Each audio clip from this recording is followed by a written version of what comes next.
새해가 되면 항상 시리즈로 새해 설교를 하는데 오늘도 그 시리즈의 마지막이지만 사실은 이것은 새해 시리즈로 넣지는 않았습니다. 그리고 그냥 제가 오늘이 설날이고 또한 설날이며 주일인 때에 어떤 삶을 살아갈 때 항상 잊어버리지 말아야 할 그런 공식과도 같은 말씀을 하고 싶어서 이제 새해를 여는 변화 마지막이라고 넣어뒀는데요. 사실 오늘 설교의 본문이 제가 드리고 싶은 설교의 모든 것을 다 담고 있습니다. 신뢰하고 의지하고 인정하라. 사실 이 잠언은 젊은이들에게, 그러니까 젊은 사람들이 꼭 알아야 할 말씀이다라고 되어 있어 잠언의 매 장들의 시작은 젊은이들을 부르는 것으로 시작합니다. 내 아들아, 아들들아, 아들아 이렇게 하면서 젊은이들이 삶을 살아갈 때에 꼭 필요한 말씀이라고 되어져 있습니다. 그래서 우리가 읽었던 3절도 보면 내 아들아 라고 이야기하지 않습니까? 물론 여기에는 자신이 생물학적으로 낳은 아들뿐만 아니라 자신의 이후의 세대, 그리고 아들의 세대, 그리고 이후의 후대에게까지도 전해지는 말씀이라고 생각해서 아들아 라고 친근하게 부르면서도 이 말씀들은 이후로 계속 이어져서 가야 될 것이다 라는 그런 의도가 담겨져 있어요. 의도가. 그래도 집에서도 부모가 보면 말을 아이들한테 이야기할 때 야 아들아 이렇게 하면서 부르지 않습니까? 그와도 친근히 부르는 의미가 있다라는 거죠. 왜 그렇게 친근히 부르느냐? 네가 평생을 살아갈 때에 아주 단순하고 명쾌하지만 잊어버리지 말아야 할 말씀이다라고 이 잠언의 저자가 생각하고 있다라는 것입니다. 그래서 보면 하나님의 법을 잊어버리지 말고 명령을 반드시 지키면서 살아가라 라고 하면서 이것이 너를 지켜줄 것이다 라고 이야기합니다. 그래서 저는 이 잠언의 이런 몇몇 가지 어떤 그 구절들은 제 생각하기에 인생을 살아가는 모든 사람들이 가지고 있어야 할 공식과도 같은 말씀이다 라고 생각이 들어요. 그래서 수학을 배우고 더하기 빼기가 익숙해지면 그 다음부터 가장 먼저 배우는 것이 구구단이지 않습니까? 구구단을 외우지 않습니까? 그러니까 구구단을 외우면서 고차원적인 수학들이 이제 가능해지는 것이죠. 근데 우리 인생을 살아가는데 아주 기본적이고도 분명하고도 아주 이 구구단과도 같은 공식이 뭐냐면 하나님을 신뢰하는 거예요. 하나님을 의지하는 거예요. 그리고 하나님을 범사에 인정하는 것입니다. 그래서 제가 보니까 이제 자녀를 낳아서 키우면서 보니까 아이가 사물을 분별할 때부터 자기의 주관을 나타내더라고요. 자기의 주관을 나타내더라고요. 어제도 제가 이제 명절을 맞기 전에 어머니 댁에 갔다 와야 될 것 같아서 어머니 집에 갔는데 저희 이제 조카가 있어요. 조카가 있는데 이제 한국 나이로 이제 5살이 됐죠. 5살이 이제 5살이 되고 6월 달이 되면 이제 4살로 만 4살로 되는 녀석인데 너무 귀엽죠. 너무 귀엽고 말하는 것도 너무 예쁘고 다 그런데 벌써 이게 이 사리에 대한 분별이 있는 거예요. 그래서 호불호가 명확해. 이거 해달라. 난 이거가 싫다. 졸려면 자자. 그러니까 난 잠자지 않아. 난 놀 거야. 그러니까 인생이 사리와 사물을 분별하는 그 시기가 되면 어떤 생각들을 하게 되냐면 내가 하고 싶은 것과 하고 싶지 않은 것에 대한 분명하고도 명쾌한 기준들을 갖게 된다는, 분명하고 명쾌한 기준들을 갖게 된다는. 그러면서 인생을 자기의 것이라고 생각하면서 자기의 인생을 스스로 주도하는 삶을 살게, 내 인생을 내가 꾸려가는 삶을 살게 됩니다. 이런 설교를 하면 다들 그래야죠. 목사님, 내가 내 인생을 꾸려가지 않으면 어떻게 됩니까? 물론 맞습니다. 그 꾸려가려는 생각을 아예 내려놓고 그냥 노숙자처럼 가만히 있으라는 그런 말은 아니지만 어쨌든 인생의 기본적인 어떤 그 자질이 뭐냐면 자신이 세상에 대해서 무언가를 알면서 생각하는 거를 나는 무엇을 할 거야, 나는 무엇을 하고 싶어, 나는 무엇이 될 거야 라는 그러한 것들로 자기의 인생을 스스로 꾸려가고 개척해가고 내 인생을 내 것이라고 생각하는 그러한 죄에 빠진다라는 것이죠. 그런데 그 죄에 빠지기 전에 먼저 구구단처럼 알고 있어야 될 것이 무엇이냐면 하나님이 계신다라는 것을 전제하고 있어야 됩니다. 물론 하나님이 계신다라고 생각하지 않는 사람도 세상에 많지만 우리가 인생을 살면서 구구단처럼 명확하고 분명하게 알고 있어야 할 것이 무엇이냐면 하나님이 계신다라는 거죠. 하나님이 계신다. 그리고 하나님이 계시는 그 하나님이 나보다 내 인생에 대해서 더 많이 알고 명쾌하게 아시며 분명하게 알고 계신다라는 것입니다. 그래서 지혜 중에 가장 큰 지혜가 뭐냐면 하나님이 계시는 것을 믿는 거예요. 지혜의 가장 기본이고 가장 큰 지혜는 하나님이 살아계시는 것을 믿는 것입니다. 믿는 것이에요. 그래서 하나님이 살아계시는 것을 믿는 것으로부터 인생의 지혜는 출발하는 거예요. 인생의 지혜는 출발하는 거예요. 하나님이 살아계신다. 그래서 저는 성도들 이렇게 나눈 것을 바람직하지는 못하지만 편의상 이렇게 나눕니다. 교회 안에 많은 사람들이 예배를 드리지만 그 많은 사람들이 예배를 드리는 사람들 중에 교인이 있어요. 교인이 있어요. 그러니까 교회에 소속된 사람이 있어요. 하지만 그 교인이 신자인지 아닌지는 구분하기가 어려워. 교회에 나오는 모든 사람들이 교인이라고 불리워지지만 그 중에 교인 중에 신자가 따로 있습니다. 진실로 하나님을 믿는 사람들이 있어요. 진실로 믿는 사람들이 있어요. 그리고 신자 중에서도 성도가 있어요.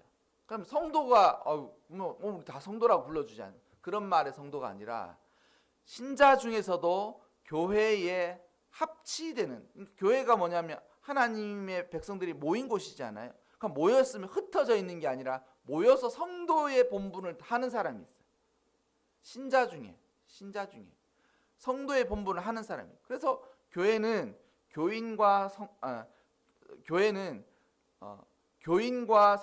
교인과 신자와 성도가 합쳐져 있어요. 그런데 어떤 사람은 성도의 삶을 잘 살아가. 그런데 어떤 사람은 교인이지만 신자가 아닌 사람도 너무 많다라는 것이죠. 그런데 그런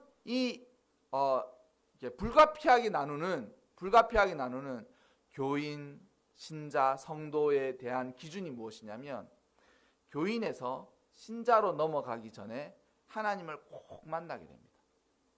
교인에서 그냥 교회만 덜렁덜렁 다니다가 예배도 잘 안 다니다가 어쩌다 한번 와다가 그렇게 교인의 삶을 살다가 신자로 삶을 넘어가기 전에 하나님이 살아계시는 것을 깊이 깨닫는 거예요. 그래가지고 그 하나님이 굉장히 그 하나님으로부터 위엄을 느낍니다. 내가 그냥 믿고 있는 하나님이 그냥 하나님이 아니라 정말 하나님은 무섭고도 엄위하신 분이시구나. 하나님은 거룩하시면서도 세상 만물을 정말 주의 뜻대로 그대로 행하시는 분이시구나. 하나님이 하시면 모든 것이 되지만 하나님이 하시지 아니하시면 내일 아침에 해도 뜨지 않는 일이 정말 있구나라는 것을 깨달으면서 교인에서 신자로 넘어가. 그래서 이 하나님의 살아계시는 것을 깨닫는 순간 그의 마음 가운데 이제 비로소 하나님에 관한 믿음이 생기기 시작한다는 것이죠. 세상의 어떤 지식도 하나님을 그렇게 가르쳐 줄 수가 없어요. 하나님을 아무리 많이 알고 성경의 지식을 많이 쌓아도 그 하나님을 경험하지 못하면 그는 이 교인에서 신자로 넘어가지 못합니다. 그래서 세상을 살아갈 때 가장 기본적인 구구단과도 같은 공식은 하나님은 살아계신다는 것을 인정하는 거예요. 내 마음 깊이 하나님이 살아계시고 살아계신 하나님이 나의 삶을 보고 계시고 내가 행하시는 것을 모두 알고 계시며 하나님은 모든 일을 행하실 수 있을 뿐만 아니라 하나님이 행하시지 아니하시면 그 어떤 것도 일어나지 않는다라는 것을 삶 가운데 끌어와서 그것을 인정해야만 합니다. 그래서 이것을 해야만 우리가 이제는 여호와를 신뢰할 수가 있어요. 하나님을 신뢰할 수 있어요. 보면 하나님은 너는 마음을 다하여 여호와를 신뢰하고 믿으라는 거죠. 세상에 안 믿는 사람이 어디 있습니까? 하나님 안 믿고 교회 와 있는 그런 멍청한 사람이 누가 있겠습니까? 하나님 믿는다는 거예요. 하지만 깊이 조금만 삶을 들여다보면 자신의 삶 가운데 내 뜻과 하나님의 뜻이 상충할 때에 하나님의 뜻으로 스스로를 굽히지 않는 사람들은 하나님을 신뢰하는 것이 아니에요. 너는 마음을 다하여 네가 가지고 있는 생각, 네가 가지고 하려고 하는 의지, 네가 가지고 있는 어떤 여러 가지 일들을 만나는 감정, 그 모든 것에 너는 여호와를 신뢰하라. 하나님을 믿고 하나님을 의지하라는. 하나님을 믿고 의지하는 것은 하나님의 뜻과 내 뜻 사이에 상충이 있을 때 나는 내 뜻을 나의 힘과 능력으로 이거를 굽히고, 내가 하고 싶은 마음과 감정과 생각과 뜻을 이걸 굽히고 하나님의 뜻을 인정하고 선택하는 거예요. 선택하는 거예요. 그런데 마음속에서 일어나는 그런 일들이 그런 의미에서 하나님을 신뢰하는 것은 굉장히 어렵다는 거예요. 굉장히 어렵다. 나는 도저히 그렇게 하고 싶지 않은데 하나님께서는 너 그렇게 하지 않으면 안 된다고, 가서 용서를 빌든지 잘못했다고 얘기해라고, 화를 풀어라고 그렇게 얘기하는데 도저히 자존심도 상하고 속상하기도 하고 못한다고. 그러한 사람은 하나님을 신뢰하지 않는 사람이에요. 하나님을 신뢰하는 사람이 무엇이냐? 나의 뜻과 나의 계획이 하나님의 뜻과 하나님의 계획 사이에서 서로 상충을 일으킬 때 내 뜻을 접어낼 수 있는 능력이 하나님을 신뢰하는 자의 자질이에요. 자질. 그래서 여러분 쉽지 않죠. 쉽지 않죠. 저도 어제 사모님이 뭐뭐 하라 그랬는데 싫어 그랬어요. 뭐뭐 하라, 뭐뭐 하세요 이러는데 싫어, 나 안 할 거야. 이렇게 얘기하는 거예요. 그러니까 이제 사모님에 대한 신뢰가 없어서 그랬는지 어쨌든 그런 일이 있었다는 거예요. 근데 생활 속에서 무수하게 일어나지 않습니까? 씻어라, 싫어요. 씻어라, 5분만 있다가 씻을 거예요. 당장 씻어라, 싫어요. 그런 거 아니에요. 야, 밥을 먹을 때 이렇게 해서 먹어라, 싫어요. 야, 습관이 왜 그러냐, 고쳐라, 싫어요. 사람 사이에서는 무수하게 일어나는데 문제는 하나님, 내 마음 안에서 하나님의 뜻과 하나님의 의지가 나의 뜻과 나의 의지를 이겨내지 못하는, 스스로 인정하지 못하는, 신뢰하지 못하는 그런 일들이 일어나면 자기 뜻대로 살아가는 거예요. 그래서 그 사람은 나를 신뢰하는 것이죠. 그러니 나를 신뢰하는 그 사람을 하나님이 보시기에는 어떻게 보시겠습니까? 우상 숭배하는 것으로 보신다는 거예요. 우상 숭배하는 것으로 보신다고. 너는 너의 뜻대로, 너의 생각대로 네 인생을 꾸려갔다고 생각하겠지만 네가 그렇게 살아가는 삶의 모습이 사울과 다를 바가 없다는 거예요. 사울도 그렇게 했지 않습니까? 고집을 꺾지 않았다는 거예요. 고집을. 사울이 좀 남겨놨습니다. 지금 여러 가지 상황도, 처지도, 형편도, 자기 정치적인 상황도 다 고려했고 하나님 말도 듣는 것 같았지만 사무엘이 와서 권면했음에도 불구하고 지금 그런 상황이 아니라고 그걸 차지하고 자신의 뜻을 그대로 고집했지 않습니까? 그 고집한 사울을 뭐라고 이야기했어요? 하나님이 너는 우상 숭배한 것과 동일한 죄를 범하였다라고 이야기합니다. 여러분, 우상 숭배가 딴 것이 아니라 자기를 신뢰하고 의지하는 그 사람이 우상 숭배하는 사람입니다. 그래서 올해뿐만 아니라 삶을 살아가는 동안 또한 이 잠언의 말씀을 읽을 때마다 내가 스스로 하나님을 인정하지 않고 하나님을 신뢰하지 않는 그 죄에 빠질 수 있다라는 경각심을 가지시고 하나님을 신뢰하시기를 바랍니다. 하나님을 신뢰하지 않으면 다 나의 명철을 의지하는 거예요. 내 생각을 의지하는 거예요. 이게 맞아, 이게 발러, 이게 훨씬 나의 삶을 윤택하게 해줄 거야 라고 이야기한다라는 것이죠. 범사에 하나님을 인정하시기 바랍니다. 범사에 하나님을 인정하시기. 그래서 하나님을 인정해야만 하나님께서 우리의 길을 인도해 주시는 거예요. 우리의 길을 인도해 주시는 거예요. 삶을 살아가는 동안 둘 중에 하나인 것 같아요. 하나는 하나님께서 보시기에 삶을 아주 잘 살고 있는 동안 하나님이 별로 간섭을 안 하시는 거예요. 이게 하나님의 뜻대로 잘 살고 있는 동안 하나님 별로 간섭하지 않는 거예요.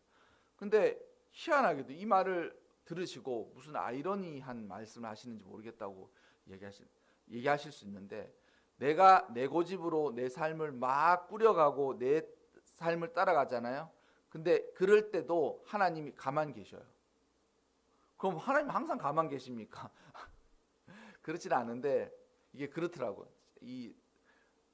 내가 하나님의 뜻을 따라 잘 살아가고 있는 동안 하나님은 간섭하지 않으세요. 뭐 이래라 저래라 이렇게 하지 않으세요. 그냥 내버려 두세요. 근데 희한하게도 내가 내 고집대로 내 길을 열심히 살아갈 때도 하나님이 가만히 계시는 거예요. 근데 문제는 전자는 하나님이 그 사람의 길을 지도하세요.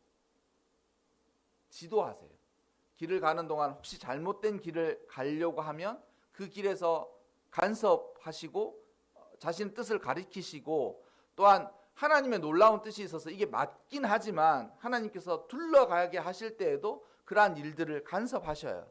근데 후자는 하나님께서 간섭하지 않으세요. 네가 네 인생을 네 뜻대로 막 살아간다? 그럼 하나님께서 가만히 내버려 두는 거예요. 그럼 내버려 두면 어떻게 되겠습니까? 자기 깜냥만큼 생각하다가 그 깜냥의 수준만큼 어려움과 위험에 처하게 돼 있습니다. 그래서 우리가 하나님을 신뢰하는 것은 하나님의 뜻을 따르는 것이고, 하나님의 뜻을 따라야만 하나님께서 우리의 삶을 인도해 주시는. 그래서 하나님께서 우리의 삶을 지도해 주신, 그 길을 지도해 주신다는 것. 하나님을 범사에 신뢰하고 그를 의지하는 것은 이것입니다. 하나님께서 내 길을 인도해 주심을 따라서 살아가는 거예요. 그래서 삶을 살아가면 항상 조급하죠. 왜 빨리 교회는 부흥되지 않을까? 왜 나의 형편은 어서 좋아지지 않을까? 언제쯤 나는 집을 살 수 있을까? 언제쯤 나의 소원이 이루어질 수 있을까? 이런 일에 있어서는 마음이 항상 조급한 거예요. 언제쯤 빨리 됐으면 좋겠다. 저희 아이들도 어서 어른이 돼서 막 공부 안 했으면 좋겠다 그러더라고요. 그래서 아이고, 나도 아빠도 그랬다. 근데 아빠가 나의 삶을 생각해 보면 공부가 끝나는 순간 그때부터는 공부하는 것보다 더 어려운 돈을 벌어야 된다.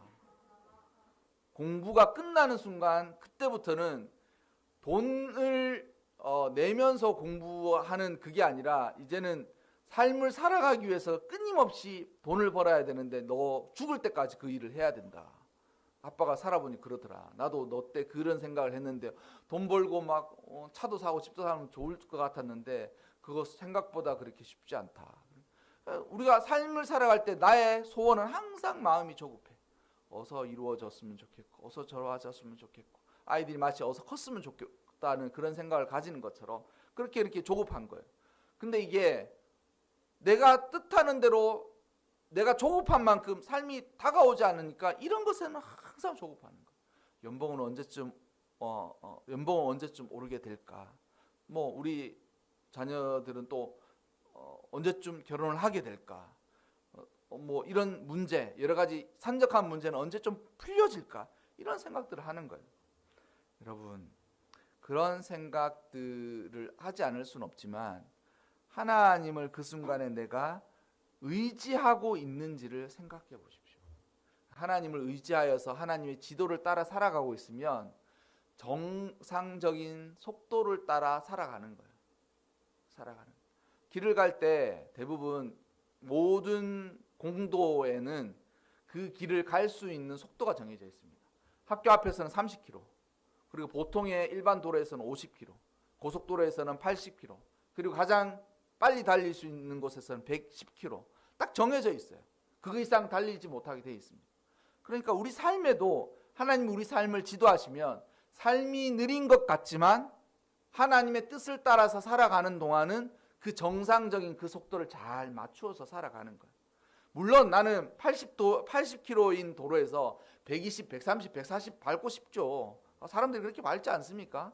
그러나 여러분, 우리의 삶을 살아가는 동안 하나님을 신뢰하고 하나님을 의지하면서 살아가는 기회는 그 정상적인 하나님을 의지하는 동안은 정상적인 속도를 따라서 아주 차근하게 살아가고 있다라는 것이죠. 도리어 문제가 되는 것은 속도가 아니라 방향일 때가 더 많아요. 속도가 아니라 방향일 때가. 네? 부산을 가려고 하는데 동해안 고속도로를 타면 되겠습니까? 그렇지 않습니까? 부산을 가려고 하는데 경춘 고속도로를 타고 지금 부산 가려고 하면 뭐 돌아가서는 가겠지만 말이 맞느냐는 거예요. 그게 더 중요할 때가 많다라는 것입니다. 그리고 또한 여러분 마지막으로 하나님을 인정하시기를 바랍니다. 여러분 우리 삶 가운데 일어난 모든 일들은 하나님께서 하나님의 기쁘신 뜻들이 있습니다.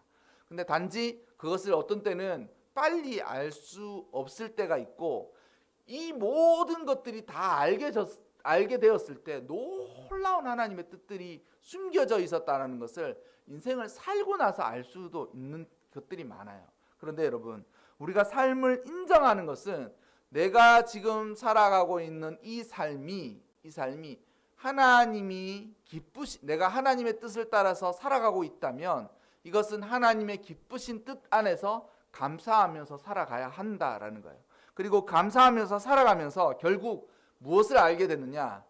하나님의 놀라운 은혜와 계획과 뜻들을 알게 되는 거예요. 놀라운 계획과 은혜와 뜻들을 알게 되는 거예요. 때때로 하나님 저의 인생은 왜 이렇습니까? 하나님 저의 삶은 왜 이런 것이죠? 의문이 들고 의구심이 들고 마치 이 뜻을 모를 것 같아서 너무 힘들고 어려울 때가 있어요. 근데 여러분 만약 그 한 사람이 하나님을 신뢰하고 하나님을 신뢰함으로 자신의 뜻보다 하나님의 뜻을 우선하면서 살아갈 뿐만 아니라 자신의 삶에 항상 하나님께서 인도와 지도가 있다라는 것을 알고 그 지도를 따라서 살아가면 그는 언젠가는 반드시 하나님을 인정하면서 살아갈 뿐만 아니라 인정하게 될 거예요. 지금은 알지 못하면서도 인정하는 거예요. 다 인정하는 거예요. 와, 나의 삶은 이렇게 되었으나 이 모든 일에 하나님의 놀라운 뜻과 계획들이 있다라고 스스로 인정하면서 살아가는데 어느 순간 어느 시점 하나님의 뜻이 싹 이루어질 그때가 되면 하나님의 이 깊고도 놀라운 뜻들이 이루어지게 하시도록 그 이전에 나의 삶과 나의 생활과 나의 형편과 처지들이 그렇게 되어져 갔다라는 것을 인정할 날이 온다라는 것이죠. 여러분 이것이 여러분 삶 가운데 구구단이 되시기를 바랍니다. 삶의 공식이 되시기를 바랍니다. 그래서 이러한 삶을 늘 살아가야 돼요. 삶의 의문, 삶의 혼란, 혼돈, 여러 가지 의구심 이런 것들이 이렇게 흔들릴 때마다 그런 것들 때문에 삶이 흔들릴 때마다 여러분 삶 가운데 이 공식을 새롭게 하시기 바랍니다. 그래서 문제가 이렇게 안 풀리면 어떻게 하겠어요? 항상 그러잖아요. 공식부터 다시 해 이렇게 얘기하잖아요. 구구단부터 다시 외우고 거기서부터 또 해가는 거예요. 우리 삶에 이것이 여러분 삶을 견고하게 지탱하는 이 새를 살아갈 뿐만 아니라 여러분 인생을 살아가는데 좋은 교훈이자 공식이 되시기를 바랍니다. 여호와를 신뢰하시기 바랍니다. 여호와를 의지하시기 바랍니다. 그리고 여호와를 인정하며 살아가는 여러분이 되시기를 주님의 이름으로 축원합니다.